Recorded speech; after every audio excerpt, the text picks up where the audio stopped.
Our second scripture reading comes from the Gospel of Luke, and printed in your bulletin, it says that I'll be reading from chapter 21, verses 1 to 4, but I'm also going to be reading the 3 verses in chapter 20 leading into that story. Listen for the word of God as it speaks to us this morning.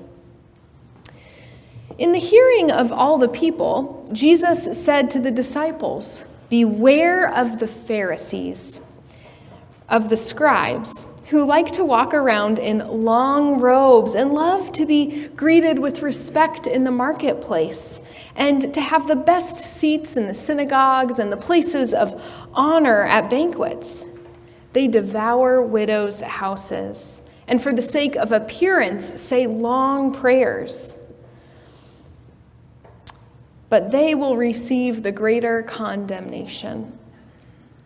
Jesus looked up and saw rich people putting their gifts into the treasury. He also saw a poor widow put in 2 small copper coins.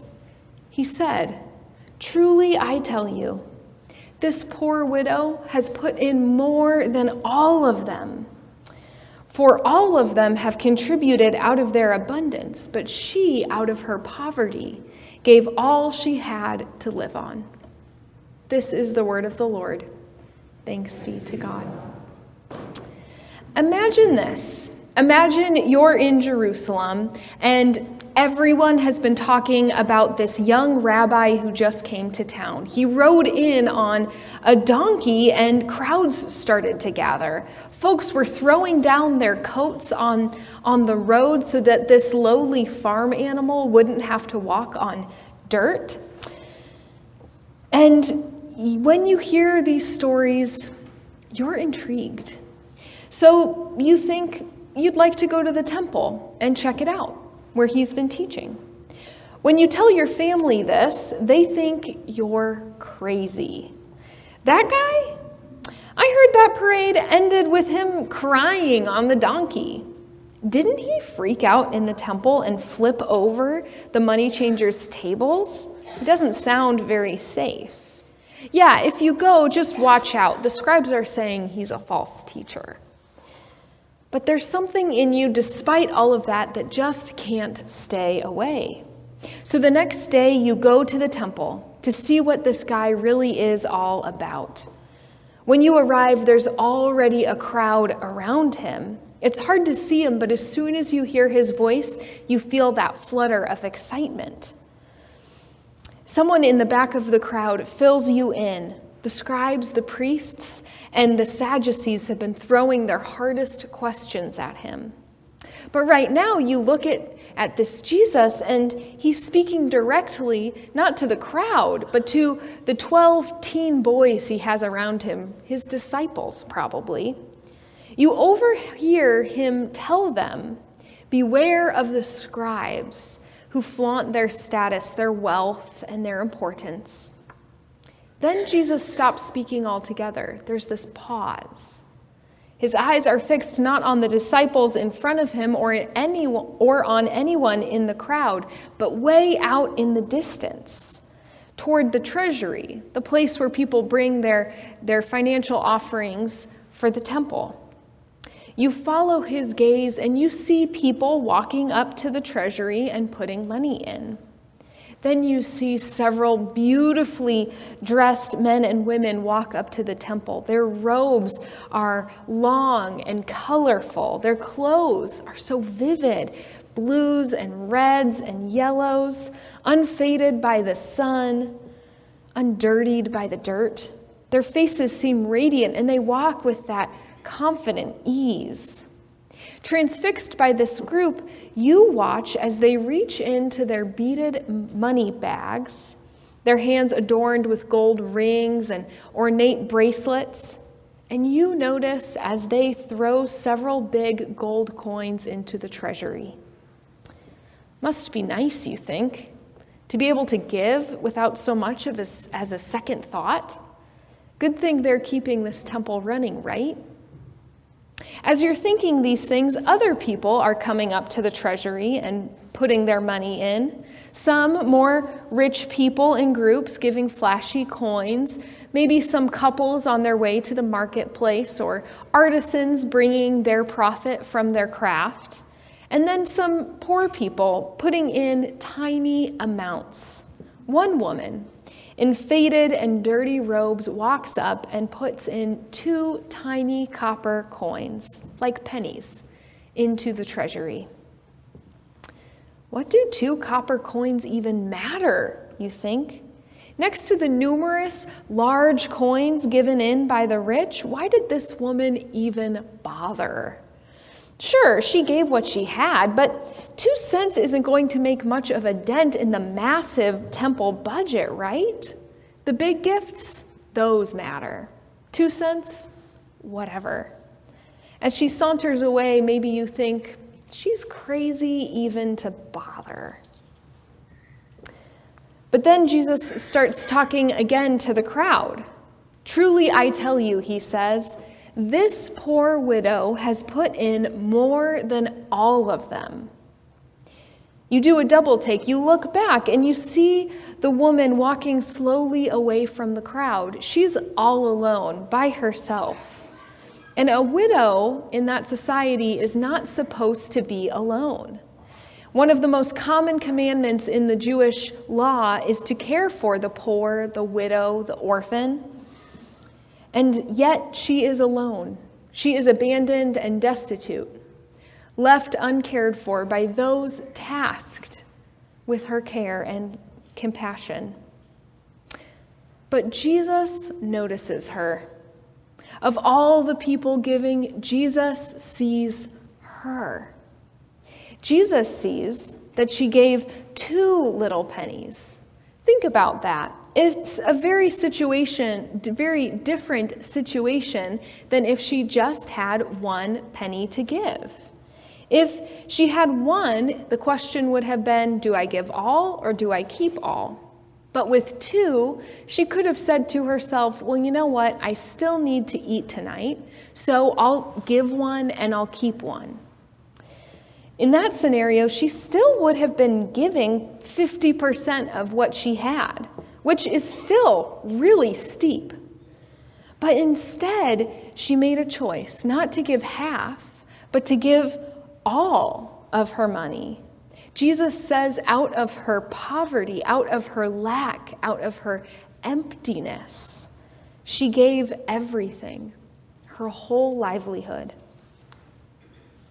Jesus continues saying, for all of them, meaning all the other people who gave, contributed out of their abundance, but she, out of her poverty, put in all she had to live on. She put in all she had to live on. Giving all that you have away requires a radical amount of trust. It's kind of a crazy thing to do. All of it? She had the means to provide for herself at least a little right there in her hand, and she puts it in. If I'm watching this scene like a football game, I'm jumping off my couch yelling, no, don't do it. Keep the money. Go eat dinner. Provide for yourself. But she lets it go and trusts God. She trusts that God will not abandon her to destitution. What a crazy amount of trust that is. It's hard to imagine, especially in this day and age, but that kind of thing still does happen.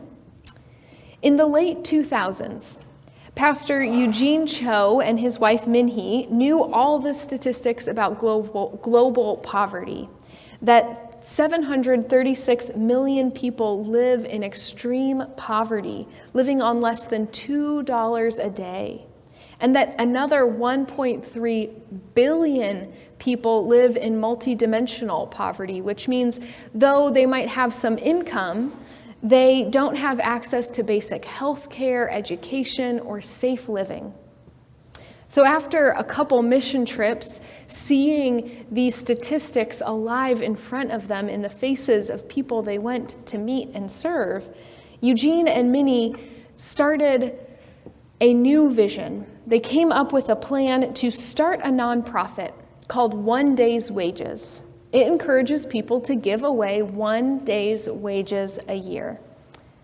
They launched 1 day's wages in 2009 by giving away the entirety of their year's salary, which at that time was $68,000.